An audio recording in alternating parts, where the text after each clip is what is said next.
Pamela Geller, the target of that planned attack, that planned beheading, joins me now on the phone, the president of the American Freedom Defense Initiative and Stop Islamization of America. Pamela, look, thank you very much for coming on here and talking about this for the first time. CNN's reporting you were the beheading target. What's your reaction to that? Well, they targeted me for violating Sharia blasphemy laws. They mean to kill everyone who doesn't do their bidding and abide by their law voluntarily. This is a showdown for American freedom. Will we stand against this savagery or bow down to them and silence ourselves? It won't end with me, no matter what happens to me, or the cops. This is just the beginning. The one thing that's being ignored that came out of Garland, Texas, is that ISIS is here. Islamic terrorism is here. Now, will the media realize what's at stake and that their heads are next? Or will they continue to target me because they hate my message of freedom? That's the question. So Pamela, do you have extra security at this time? Obviously, you know, the Prophet Muhammad cartoon contest in Texas, you were the one behind that. There was obviously people died during that. There was a gunfight. Do you have extra security? Do you think that they're going to target you again? A couple of corrections. A couple of people didn't die. The jihadists who came to slaughter hundreds of people were taken out as they shot at our police.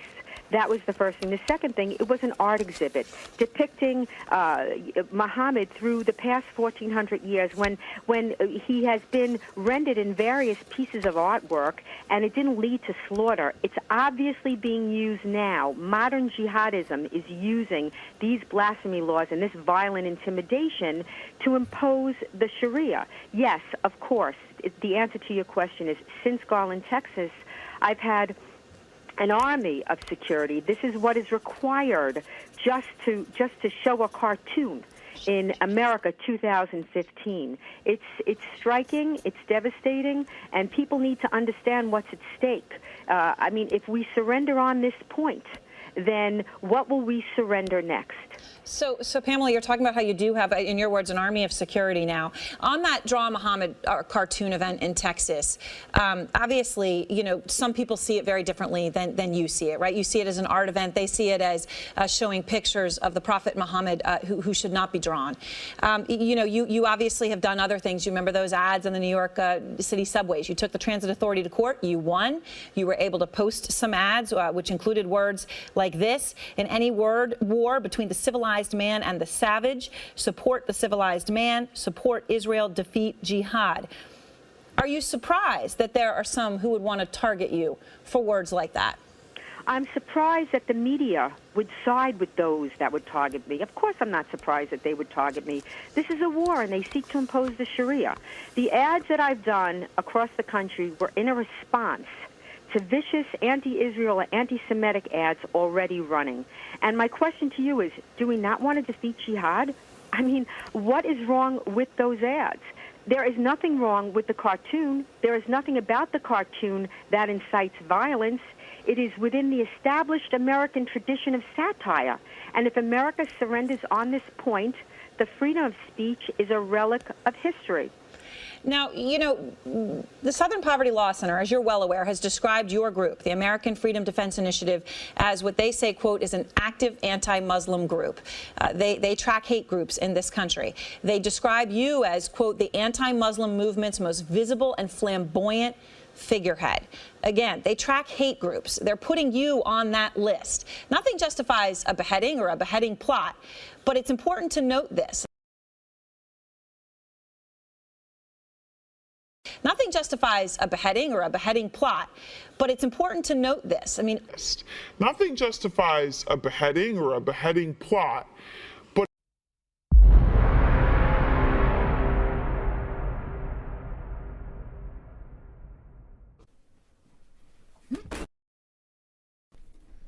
that was an atomic head desk. I invented it just for you.